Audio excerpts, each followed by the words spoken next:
彩礼是结婚的时候男方的家庭要给女方家庭的礼物，一般都是钱。我觉得我对钱好像我没有很大的概念。那我一定是要钱的我最喜越多欢钱越好。有一些人他是专门去骗这个彩礼的。这个事情就是真的发生在了我家。大家好，欢迎来到小瓜 Chinese。今天的播客是魏轩和范范。大家好。好，范范，我们今天要聊什么？我们今天要聊一聊彩礼。彩礼是什么？彩虹的礼物吗？不是彩虹的礼物。彩礼是结婚的时候男方的家庭要给女方家庭的礼物。对，这个礼物现在在中国一般都是钱，可能是大家最喜欢的东西。对啊，是钱。除了钱，彩礼还可以是什么东西？我觉得以前彩礼可以是家具，可以是可能是家里的一些牲畜，就比如说牛啊、马呀、羊啊这些东西，还可以是一些首饰，就是比如说戒指、项链这样的东西。你对对，喜欢？项链。那你喜欢什么？如果你有彩礼的话，你喜欢钱、项链、戒指，还是耳环，还有别的东西？房子、车，你喜欢什么？对，那我一定是要钱的我最喜越多欢钱越好。那在你的老家，在东北，彩礼多吗？要很多很多很多钱吗？在我的老家，彩礼不是特别多。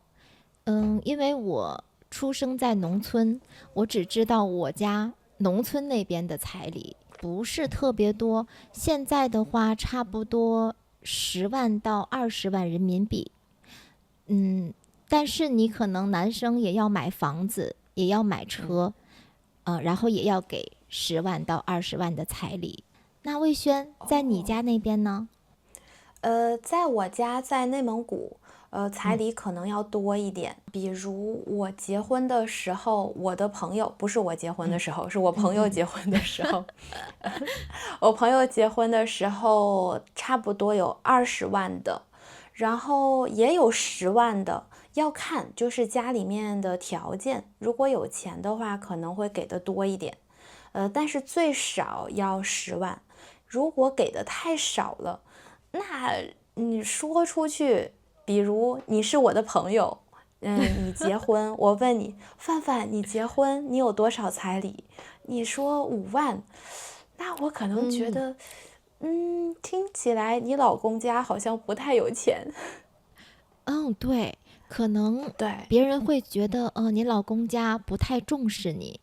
对，对对对对对，是的，是的，这个对，很重要，所以一是的。般彩礼要多一点会比较好。可能女生，然后女生的家庭会觉得，别人问我的时候，我的彩礼很多，我会觉得我有面子。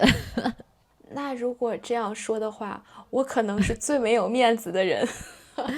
为什么，魏轩？你的因为我彩礼很结婚，少吗？嗯。我不是很少，我是没有。哇，为什么？因为对，你没有要吗？在山东这边，山东的彩礼要比内蒙古的彩礼少很多，5万或者6万人民币就可以。对，然后我爸爸妈妈觉得，第一，这个彩礼不是很多；第二，就算是你给了我们彩礼，我爸爸妈妈也会把这个钱再给我，所以他们觉得好像不重要。听起来你的父母是比较开明的父母。对，对，比较现代的是的。这种很有文化、很有学问的父母。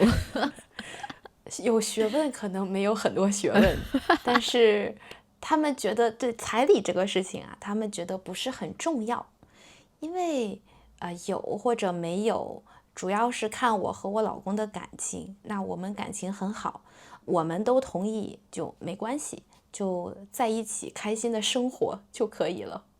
在中国，这样的父母可能不是很多。比如说，我的大学同学，她和她男朋友，在一起7、8年的时间，很长时间，而且大学4年他们还是异地恋，就是非常不容易。后来大学毕业的时候，他们说：“哦，那我们毕业了，我们结婚吧。”可是结婚之前，他们分手了。伟璇，你觉得他们为什么分手？不会是因为彩礼吧？是的，真的是因为彩礼，就是男生的家庭觉得女生家要了太多的彩礼，所以他们很生气。然后呢，这个男生也觉得很生气，他觉得我们的爱情要用金钱来衡量吗？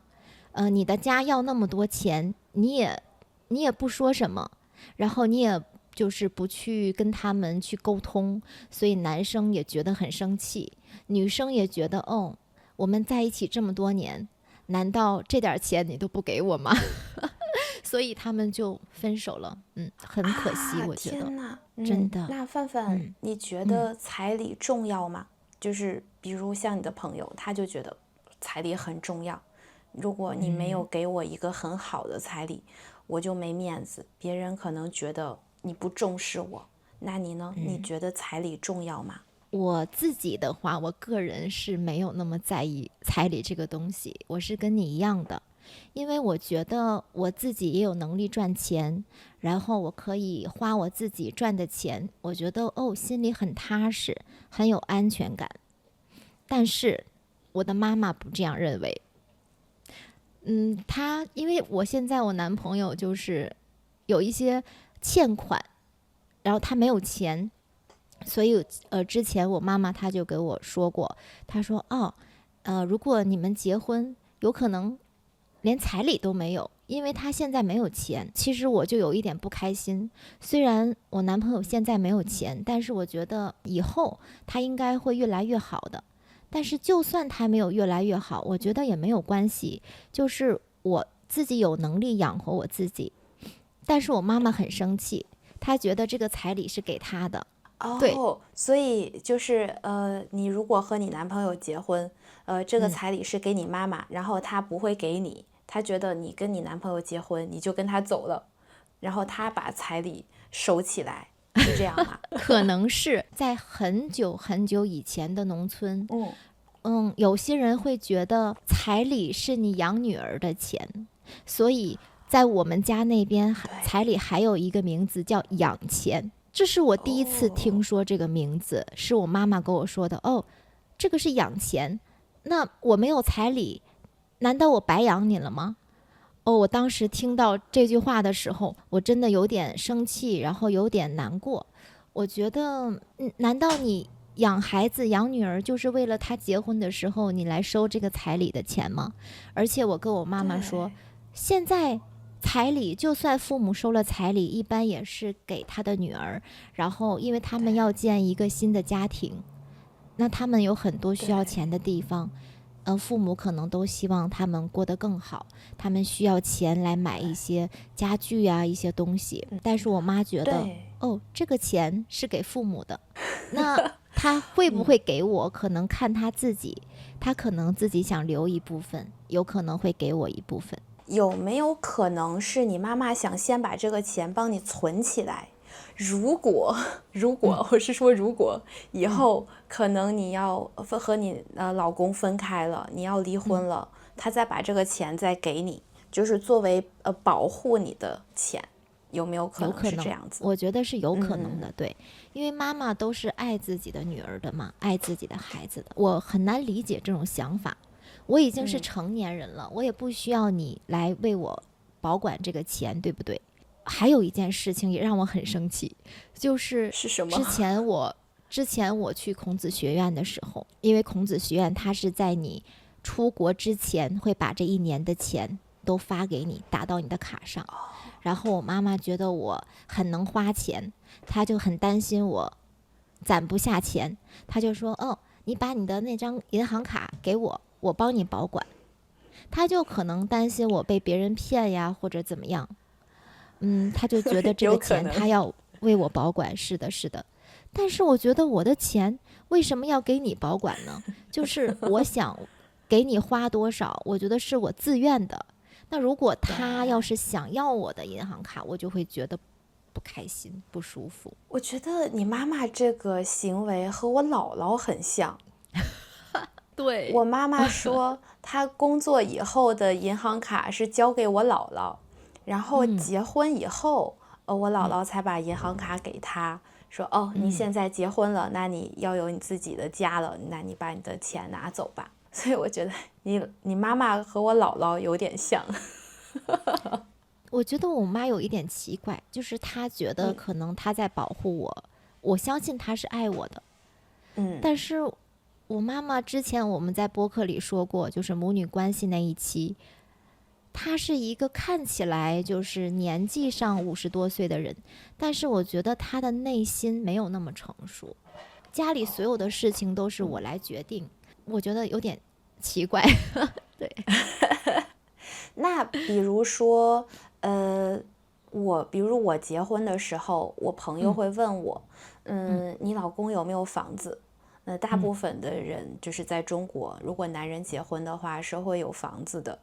嗯很多人，比如说，如果你要结婚的话，会要求你要把这个女孩子的名字加上，然后这个嗯房子变成你们2个人一起的财产，嗯这个也是彩礼的一部分吧？那你呢？你身边有没有这样的人，或者你妈妈有没有和你说过，如果你想和你男朋友结婚，要把你的名字也写上？这个他倒没有说过，他没有说过这样的问题。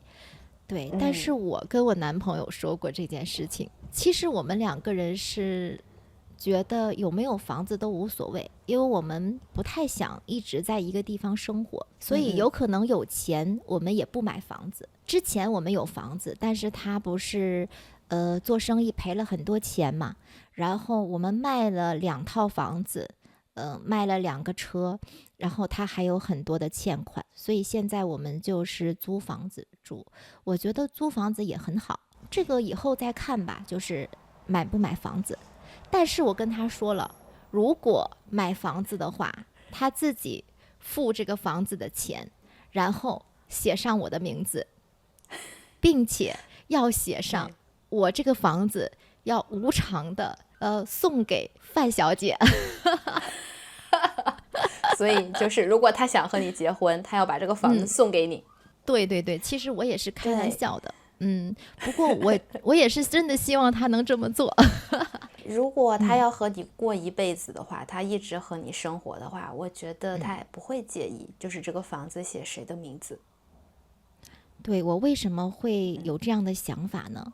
因为我跟我男朋友在一起4年多，然后我借给他很多钱，我也不确定他能不能还给我，所以就算他不还给我的话，我觉得那你自己买房子好了，我就不再拿钱买房子了。哦，对，对对而对，且这4年都是我在养家，就是平时的房租呀、家里的水费、电费呀之类的，都是我在负责，所以我觉得他应该不会跟我就是计较这些事情。啊，那我觉得你值得，这个房子他应该要送给你。对，对我也觉得我值得。对啊，你值得。那你呢？你老公买房子的时候有没有写你的名字？没有没有啊啊，没有写，因为买这个房子的时候我们还不认识，这个房子是他之前就买好的，所以我们结婚的时候这个房子已经没有贷款了。然后按照中国的法律，就是不管他写我的名字或者不写我的名字，这个房子和我都没有关系。对对对，是的，是的，对，但是你可以要求他加上你的名字，对不对？但是加上没有意义，因为房子的首付是他付的，然后贷款也是他还的，装修也是他出的钱，就是我跟这个房子唯一的关系就是我在这个房子里住，所以如果我们分开了，我们离婚了，我能做的就是把我的东西从这个房子里拿出去，然后1毛钱都没有。但是魏轩，我觉得因为你很有安全感，你才会这样做。然后我觉得你是一个三观很正的一个人，对，一个女孩。是吗？我觉得我对钱好像我没有很大的概念。就是我结婚的时候，就是我婆婆，就是我老公的妈妈，她说你看一看你喜不喜欢这个房子啊？如果你不喜欢的话，你可以把这个房子卖掉，然后呢，你们2个人再买一个更大的或者你更喜欢的房子。可是我一想啊，如果我再买一个新的房子，我还要再装修，好麻烦，很麻烦，所以我想，很累。对，算了，彩礼我也不要了，对，我们就这样生活在一起吧。魏轩，你也没有办婚礼，对不对？对，所有麻烦的事情都没有做。对，我们就是去登记，而且是非常没有仪式感的登记。对，我们去，然后这个政府的工作人员他说，你们是自愿的吗？自愿就是你们是愿意和他结婚吗？我们说对。然后他说，你们有没有亲戚的关系？因为在中国，就是如果你有亲戚的关系的话，是不可以结婚的。我们说没有。他说好，那没问题了。哐哐，他给我们盖了2个章，然后把那个结婚证给我们，说现在你们结婚了。我说哇，结束了。他说对，下一个人，你们可以走了，下一个人。我说好吧。所以我觉得没有任何的仪式感。然后就结婚了。这个就是在中国我们去领结婚证，对，我们叫登记，我们去的地方叫民政局，对不对？对，叫民政局。对，这个有的地方的民政局好像还比较有仪式感，就是它有一个房间可以让你读那个誓词，就是誓言。对，对，我们什么自愿结为夫妻，什么有以后，对啊，这个你读了吗？我没有。范范，你知道为什么我没读吗？因为那个我们去登记的时候，民政局在装修，然后他们在装修那个离婚登记的地方，所以他们说离婚登记没有地方了，他们把结婚说誓词的那个地方改成了登记离婚的地方，所以我们没有地方说誓词，我们就是登记完然后就走了。哇，我觉得这个也很好，就是很轻松，没有那么复杂，没有那么麻烦。然后在中国，比如你登记，你白天登记，然后晚上可能会有订婚宴，然后订婚宴上那个桌子上也会摆很多的彩礼，对吧？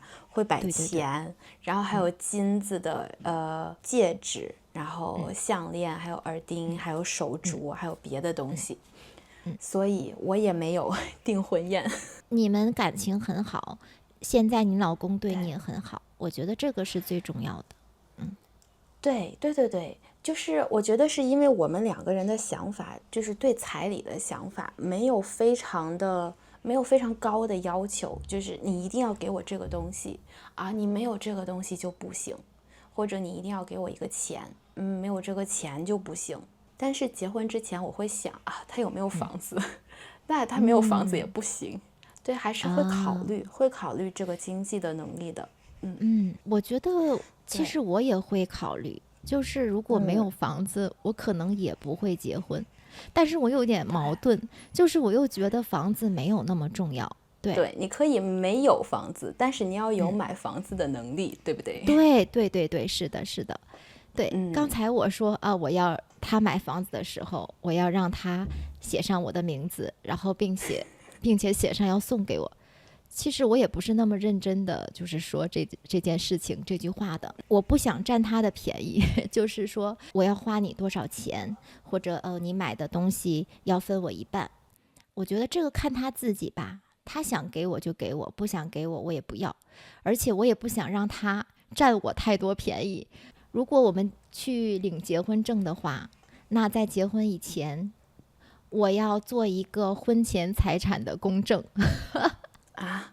可是他都没有财产，他怎么公证？他没有钱，他公证什么？对，他可以公证他的债务，他欠的钱是他的，和你没有关系。对呀，而且那个我的钱应该还是我的吧？就是如果以后我们离婚了，最起码这个是我结婚以前挣的钱，这个你不能分走我的一半儿。我之前跟我老公结婚之前，有一段时间我特别喜欢看一个离婚律师的直播，所以我看了，我知道很多就是关于中国离婚的法律的规定，尤其是关于彩礼。比如他说，你跟你男朋友结婚，然后呢，你把你的钱放在一个银行卡上，然后你跟他结婚以后，你一直都没有花过这个银行卡里的钱。那虽然你和他结婚了，但是这个卡里的钱还是你的。你如果和他离婚，他不可以分走你一半的钱。哇，这个很有用。还有，比如如果你男朋友要买房子，然后呢，首付是他付的，那如果后面还贷款的话，我的建议是，你不要和他一起还，让他自己还。因为如果如果真的离婚的话，你跟他一起还贷款，但是因为首付是他付的，那你们两个人离婚的话，他只需要还给你，就是你帮他还贷款的一半的钱，所以其实是很少的钱的，那你可能会吃亏。所以如果要是一起买房子，那就跟他一起付首付，但是不要还贷款。对，然后还有很重要的就是在那个房本上写上无偿送给范小姐。对，很重要，这个很重要。对。范范，你知不知道有的人他结婚了，但是很快又离婚了，那个彩礼怎么办？这个我觉得应该不会退回去吧，因为已经结婚了，然后他们已经是夫妻了，就算他们只做了1个月的夫妻，但是也是结婚了，对不对？这个是一个事实。但是在中国真的有一些情况，有一些人他是专门去骗这个彩礼的，可能结婚他不会结婚，就是会订婚，但是不会真的去领这个结婚证。这个事情就是真的发生在了我家，是我一个不是非常近的亲戚，是有一点远的。他的爸爸和我的姥姥是姐弟，是亲姐弟，所以有一点远，但是我会叫他叫舅舅。然后呢，他就是别人帮他介绍了一个女朋友，哇，他觉得这个女朋友很好，然后人也很善良，对他也很温柔，很照顾他。他们谈恋爱很快，谈了3个月，然后这个女孩子就说，我们结婚吧，但是你要有房子，你要有车，然后你还要给我20万的彩礼。然后我的舅舅他觉得可以呀，就是虽然他要的彩礼比较高，但是他觉得可以。但是他们到那个领证，就是他们去登记那天，你猜发生了什么事情？可能这个女生没去。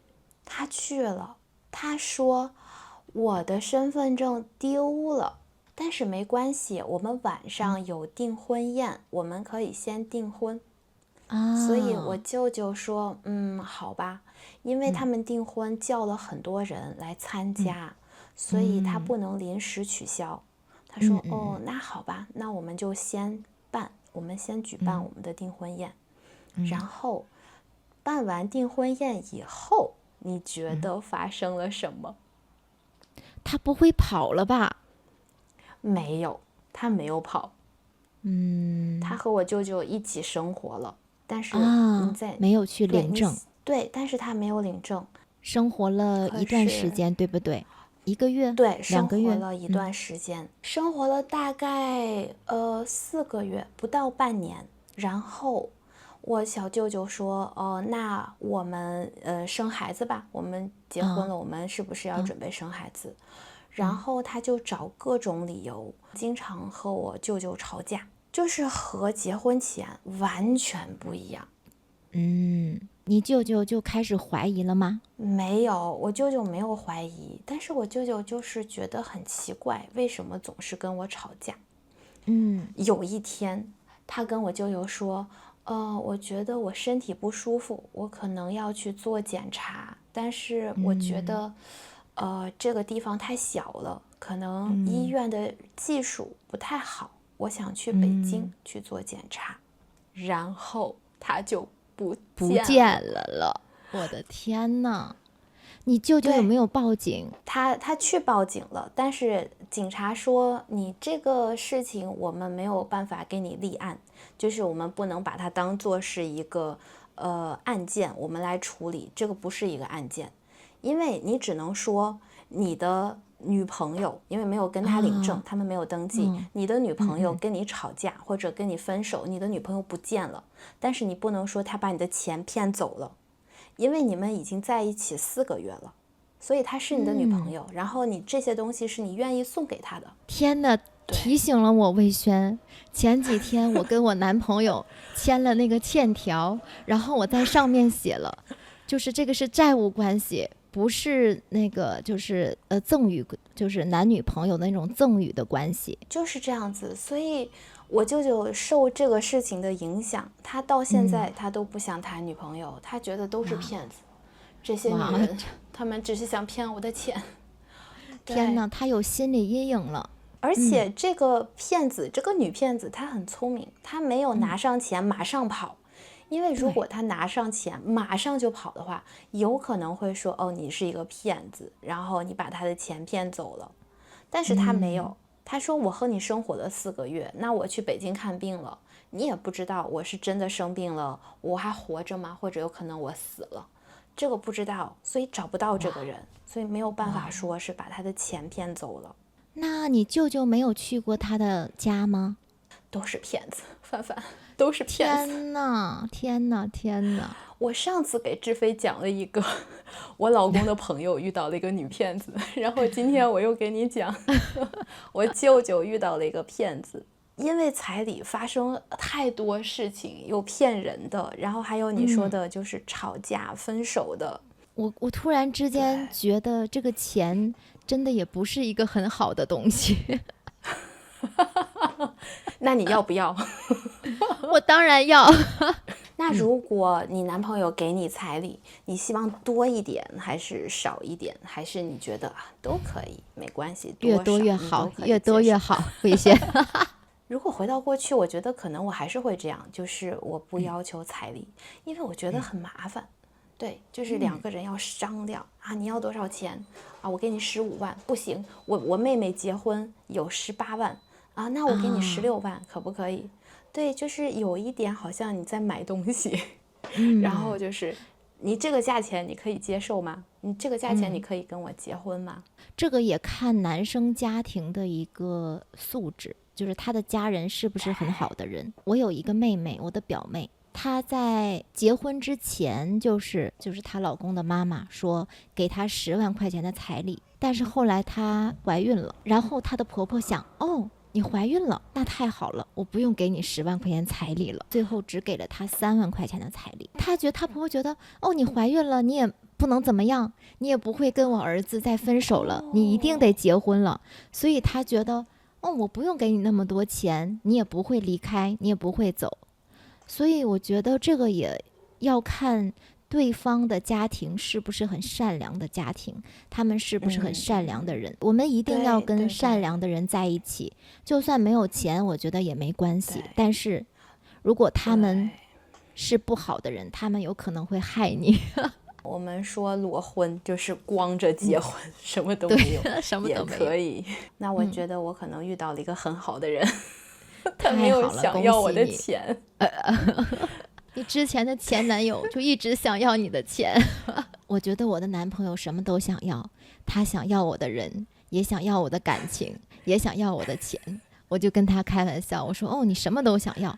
他说，不，我只想要你的人，我并不想要你的钱。我说，可是这些年一直都是我在花钱。他说，哎呀，这不是我遇到困难了吗？你那点钱我早晚会还给你的。早晚是什么时候？可不可以我也告诉一个不知道，具体的时间？我也不知道，对，希望他有好的运气，越来越好吧。我觉得会的。但是就算是他没有，但是现在你也有挣钱的能力，你可以养活了你自己。就算没有这个男人也没有关系。对，我永远都相信我的下一个男朋友会更好。下一个会是谁呢？会不会是一个非常有钱的人？有可能。这个就是我们今天播客的内容啦。大家看了我和范范的关于彩礼的聊天，有没有什么想法呢？欢迎评论告诉我们。我们下次再见，拜拜。拜拜。这个视频你听懂了吗？如果你觉得这样的视频对你学习中文有用，你可以看更多我们的视频，你也可以用我们的免费的学习材料去学习怎么用视频学中文，怎么更高效的学中文。你可以在这个视频的说明里找到免费的学习材料，在小瓜 Chinese，我们帮你说一口流利的中文。